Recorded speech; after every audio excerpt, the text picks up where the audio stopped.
अस्सलाम वालेकुम, welcome back to चट्टा मीठा। और कैसे हैं आप सब लोग? इंशाल्लाह बहुत अच्छे होंगे और बहुत खुश होंगे। तो जी आज की रेसिपी है बिहार स्पेशल। ये बिहार का स्पेशल है रोट। करीब करीब नॉर्थ इंडिया में हर जगह बनता है। ये रोट है और देसी स्नैक्स है और बहुत ही हेल्दी स्नैक्स है। तो चलिए फटाफट बनाना शुरू कर देते हैं। तो रोट को बनाने के लिए आप गुड़ या फिर चीनी का बना सकते हैं। तो हम यहाँ पे गुड़ लिए हैं 750 ग्राम, इसको क्रश कर लिए हैं। अब इसको दूध में भिगोना है। तो दूध जो है कच्चा होना चाहिए, बॉयल किया हुआ दूध नहीं होना चाहिए। तो कच्चा दूध जो है 200 ग्राम दूध हमने लिया है और डाल करके इसको मिक्स करके आधे एक घंटे के लिए छोड़ देंगे ताकि गुड़ अच्छे से भीग जाए दूध में।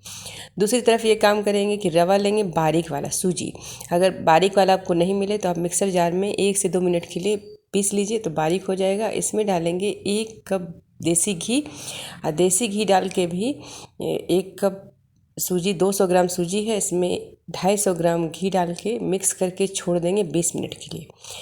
20 मिनट या फिर आधे घंटे छोड़ दीजिए। आधे घंटे के बाद सूजी बहुत अच्छे से भीग गया है तो इसमें हमने डाल दिया है 1 टीस्पून बेकिंग पाउडर। याद रखिएगा बेकिंग पाउडर डालेंगे। अब इसमें जाएगा 1 केजी गेहूं का आटा जाएगा। 1 केजी गेहूं का आटा और हमने लिया है 700 ग्राम गुड़। तो इसे अच्छे से मिक्स कर लेंगे। अब इसमें डालेंगे ड्राई फ्रूट्स। तो ड्राई फ्रूट्स अगर आपके घर में ज़ईफ़ है तो आप ग्राइंड करके डालें, छोटा बच्चा है तो ग्राइंड करके डालें, और नहीं तो आप ऐसे ही साबुत डाल लें। जो भी आप डाल सकते हो। हमने किशमिश, बादाम, काजू और नारियल ये डाला है। आप जो भी डाल सकते हो ड्राई फ्रूट, जो आपको पसंद हो, जो अवेलेबल हो वो आप डालें। और इसमें जाएगा इसमें तिल जाएगा। तो तिल है 100 ग्राम और ये घिसा हुआ नारियल है। इसमें नारियल ढेर सारा डालने से बहुत अच्छा टेस्ट आता है। तो वही मैं कह रही हूँ कि अगर ज़ईफ़ है, छोटा बच्चा है तो आप सब ग्राइंड करके डालें। और ये मूंगफली है तो मूंगफली को रोस्ट करके डालेंगे, भून लेंगे। भून के इसका छिलका छुड़ा लेंगे मूंगफली का। 100 ग्राम मूंगफली डालेंगे 1 केजी आटा में। और वही है कि अगर कोई ज़ईफ़ है, बच्चा है छोटा, बहुत छोटा बच्चा, तो आप ग्राइंड करके डालें। बहुत ही हेल्दी स्नैक्स है, छोटे बच्चे भी खा सकते हैं। इधर गुड़ बहुत अच्छे से भीग गया है। गुड़ जो है एकदम क्लीन है, लेकिन फिर भी मैं बता रही हूँ गुड़ जब भी आप यूज़ करें तो चाहे चाशनी बना के या फिर ऐसे ही तो छान के यूज़ करें, क्योंकि सारा खाना ख़राब हो जाएगा अगर ज़रा सा भी इसमें 1-2 रेत। आप देखे होंगे गुड़ में अक्सर बालू जैसा काला काला रेत रहता है। ये बहुत ही क्लीन है, कुछ भी नहीं निकला है, लेकिन हमें पता है, हम कई बार इसको यूज़ कर चुके हैं तो बिल्कुल अच्छा है। मगर मैं आपको बता दे रही हूँ कि जब भी गुड़ इस्तेमाल कीजिए छलनी से छान करके। तो इस तरह से मसल के छान लेंगे। बहुत अच्छे से भीग गया है तो आराम से बिल्कुल छंदा गया और कोई शक शुबा भी नहीं रह गया कि हाँ ये किनकिनाहट वगैरह होगा। अब इसका डो बनाना है। गुड़, आटा, सूजी सबको मिक्स करना है। मिक्स करके डो बनाना है। डो थोड़ा सा ढीला बनेगा क्योंकि सूजी है, लेकिन सूजी थोड़ी देर में भीग जाएगा तो बहुत ही टाइट हो जाएगा। तो खस्ता कोई भी चीज़ बनाते हैं थोड़ा टाइट बनाते हैं। तो इसको गूंदना है। तो अभी मुझे थोड़ा सा दूध की ज़रूरत और पड़ गई, तो कच्चा दूध ही लेना है। दूध आप कच्चा लेके देखें, ऐसे बॉयल भी आप यूज़ कर सकते हो, लेकिन कच्चा दूध से जो रोट बनता है बहुत ही जायका उसका डबल बढ़ जाता है। अब इस तरह से खूब अच्छे से मसल के इसको दोनों हाथ से मसल के करना है ताकि सूजी आटा बहुत अच्छे से आपस में घुल मिल जाए और बहुत अच्छे से मिक्स हो जाए। देखिए अभी सॉफ्ट है। थोड़ी देर में, आधे घंटे में ये एकदम टाइट हो जाएगा। आधे घंटे के बाद इसमें हम डाल दे रहे हैं पिसी हुई इलायची। में हमने केवड़ा 1 टीस्पून केवड़ा वाटर डाल के छोड़ दिया था भिगा करके। भीगा हुआ रहेगा तो इलायची का पूरा फ्लेवर इसमें आ जाएगा। केवड़ा ऑप्शनल है, आप चाहें तो डालें, नहीं पसंद हो तो नहीं डालें, लेकिन केवड़ा वाटर डालने से बिल्कुल लगता है जैसे मार्केट से आप रोट लाते हो, मार्केट में ही मिलता है, तो वैसा टेस्ट आता है और थोड़ा फ्लेवर आ जाता है, थोड़ी खुशबू हो जाती है। हल्का सा 1 टीस्पून डाला हमने है। 1 केजी में 3 बनेगा, मोटा मोटा बनेगा, तो 3 हमने लोई बना दिया। अब ये है खसखस और ये तिल, पोस्ता दाना और तिल लेके एक एक लोई लेना है। लेके इस तरह से इसको चारों तरफ से तिल और दाना में लपेट लेना है। आप जितना चाहें उतना तिल दाना डाल सकते हैं, बहुत अच्छे से जाएगा ये। तभी तो मैं कह रही हूँ बहुत ही ये हेल्दी स्नैक्स है। इसको मुहर्रम में स्पेशल बनाते हैं हमारे बिहार में, नॉर्थ इंडिया में हर जगह बनाते हैं, यूपी, बिहार, झारखंड, करीब करीब हैदराबाद में ही बनता है। लेकिन ये बड़ा वाला रोट, मोटा वाला रोट जो है ज़्यादातर बिहार, यूपी में ही बनता है।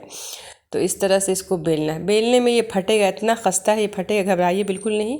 जब ये पक जाएगा तो बहुत अच्छे से हो जाएगा। बस आराम आराम से बेलना है। थोड़ा बड़ा बनेगा, जाहिर है ये 1 kg आटे का 3 बन रहा है। तो इसमें जो है बीच बीच में आप तिल या फिर दाना जो भी आपको पसंद है वो बीच बीच में डालिए और डाल डाल के बेलते जाइए। 1 इंच मोटा थिक होना चाहिए इस रोट का, मोटाई जो है 1 इंच होना चाहिए। ये कच्चा बिल्कुल नहीं रहेगा, घबराइए नहीं, बहुत अच्छे से पकेगा, बहुत अच्छे से बेक होगा।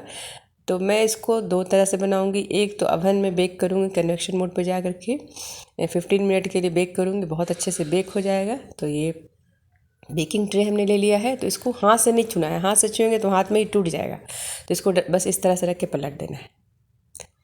अगर हाथ से उठाने की कोशिश करेंगे, इतना खस्ता है कि ये हाथ में अलग हो जाएगा, टूट जाएगा, शेप इसका ख़राब हो जाएगा। तो बस प्लेट रखना है, रख करके पलट देना है। अब इसको आप चाहें तो डेकोरेट कर ले, थोड़ा सजा दे पिस्ता से, बादाम से, ऐसे बादाम पिस्ता सब बहुत गया हुआ है, थोड़ा सजा देंगे तो अच्छा लगेगा। ये आप ऑप्शनल है, ये आपको दिल करे तो कर दीजिए, अच्छा लगता है। इस तरह से पिस्ता से मैं सजा लूँगी और इसको बेक करूँगी अवन में। अवन में भी बेक करूँगी और तवे पर ही पकाऊँगी, दोनों तरह से दिखाऊँगी किस तरह से। ये मैं अवन पे बेक कर रही हूँ 15 मिनट के लिए। तो ये 15 मिनट में देखिए बहुत अच्छे से बेक हो गया है। अब जब बेक हो जाए तो गरम, अभी बहुत गर्म है, तो गरम गरम में ही 1 से 2 टीस्पून घी, देसी घी डाल करके आप अच्छे से चारों तरफ लगा दें। अब ये बहुत गर्म है, अभी पलट देना है। देखिए दूसरी तरफ से ही बहुत अच्छा से गया है। ठंडा हो जाएगा तो बिल्कुल टूटेगा नहीं। आप इसको आराम से, मतलब ये नहीं कि हाथ से उठाने से टूट जाएगा, वैसा नहीं होगा। आप समूचा किसी को उठा के दे सकते हो या फिर कट कर सकते हो छुरी से, फिर हाथ से। अब दूसरा मैं बनाऊंगी तवे पे, गैस स्टोव पे। तो देखिए मैं वैसे ही लोई लेना है और अच्छे से इसमें तिल और दाना चारों तरफ लगा देना है। कम या ज़्यादा ये आपकी मर्ज़ी होगी कि कितना ज़्यादा लगाना है, कितना कम लगाना है। लगा के अब इसको बेल लेंगे। बेलते वक्त क्रैक होता है क्योंकि इतना खस्ता है, ये क्रैक होता है, तो घबराने की बात बिल्कुल नहीं है। तो इसको दबा दबा के आप मिक्स करते जाइए, गोल हाथ से चारों तरफ से दबा दबा के। इसको देखिए इस तरह से क्रैक हुआ, मैं दिखा रही हूँ आपको। तो इसको देखिए इस तरह से क्रैक होता है, तो इसको हाथ से बस दबा दीजिए। बिल्कुल नरम है ये गूंधा हुआ, ये नहीं है कि चिपकेगा नहीं। बस इसको दबा दबा करके इस तरह से बेल लेना है। 1 इंच थिक बेलना है। ये पतला मोटा आप अपनी मर्ज़ी से, आप चाहे तो पतला ही बेल सकते हो, लेकिन जैसे बनता है वैसे मैं बता रही हूँ। और ये तिल और दाना आप इतना मोटा बनेगा, लेकिन बिल्कुल भी कच्चा नहीं रहेगा। अब इसको आप 15 दिन 20 दिन बाहर ही रख के खा सकते हो, बिल्कुल भी ख़राब नहीं होगा। फ्रिज में रख के तो 2 महीना 1 महीना रख के खा सकते हो, लेकिन एयर टाइट डब्बे में बंद करके रखिए तो अच्छा रहेगा। अब देखिए इसको मैं तवे पर, तो तवे पर बनाने के लिए क्या करेंगे, 2 तवा चाहिए। एक पुराना तवा ले लीजिए जिससे बिरयानी वगैरह में दम करते हैं, उसको पहले उसको चढ़ा देंगे गर्म होने के लिए। दूसरी तरफ दूसरा तवा चढ़ाएंगे और इसको गर्म होने देंगे। ठंडा तवा पे नहीं डालेंगे। जब तवा गर्म हो जाएगा तो फ्लेम एकदम सिम कर देंगे और सिम फ्लेम पे इस तरह से प्लेट में हमने चकले से निकाल लिया है। प्लेट पे रख के ही, जैसे बताया कि प्लेट पे रख के बस पलट देना है, तो ऐसे ही तवा पे भी रख के पलट देंगे। देखिए रख दिया, ये गरम तवा है, गरम तवे पे रख दिया। दूसरी तरफ जो तवा गरम हो रहा है तो मैं बताती हूँ, उस तवे पे रख देंगे, तब ये मोटा जो है बहुत अच्छे से रोट जो है पक जाएगा और ये बिल्कुल भी कच्चा नहीं रहेगा, बिल्कुल बेकरी जैसा पकेगा। अभी ये जो इस तरफ जो वाला गैस स्टोव ऑफ कर लेंगे, जो गरम तवा हमने रखा है करने के लिए, उसी तवे पे रख के 5 से 6 मिनट तक पकाएंगे, लेकिन ढक करके ढक देंगे अच्छे से। ढक करके 5 से 6 मिनट के बाद आप खुद ही देख लेंगे कि बहुत अच्छे से पक गया है। तो ख्याल रखें सेफ्टी का। अब देखिए इस तरह से बिल्कुल हाथ से उठाना नहीं है। देखिए इस तरह से रख के तब को एक बड़े प्लेट में, कोई एल्युमिनियम का फिर या स्टील का प्लेट लीजिए, लेके बस पलट लीजिए। पलट लिया। अब एक दूसरे प्लेट में पलट के दूसरी तरफ जिधर कच्चा है उस तरफ का डालना है, तो इस तरह से डाल करके फिर बेक करना है। अगर आप हाथ से भी करेंगे तो हो जाएगा, लेकिन 2-3 टुकड़ा हो जाएगा। तो 2-3 टुकड़ा हो जाए तो अच्छा नहीं लगता है देखने में। तोड़ के ही हम लोग खाते हैं, लेकिन टूटा टूटा पकाने में अच्छा नहीं लगता है। तो इस तरह से थोड़ा सा प्लेट पे रख के पलट करके और बनाएंगे तो बहुत अच्छा से बेक हो जाएगा। अब दूसरी बार जो है फिर 5 से 6 मिनट तक बेक करेंगे। तो देखिए बहुत अच्छे से बेक हो गया है। अभी गरम गरम में ही घी लगा देंगे, तो 1 से 2 टीस्पून आप घी देसी लगा लीजिए। बस ये रोट तैयार है। ये रोट की रेसिपी आपको कैसी लगी? अगर अच्छी लगी है तो लाइक शेयर करना ना भूलें, कमेंट्स करें, और हमारे चैनल को अगर आपने सब्सक्राइब नहीं किया है तो सब्सक्राइब कर लें। और ये मुहर्रम स्पेशल रोट जो है, गुड़ का देसी स्नैक्स ज़रूर ट्राई कीजिए। खूब सारा अपना ख्याल रखिए। अल्लाह हाफिज़, बाय।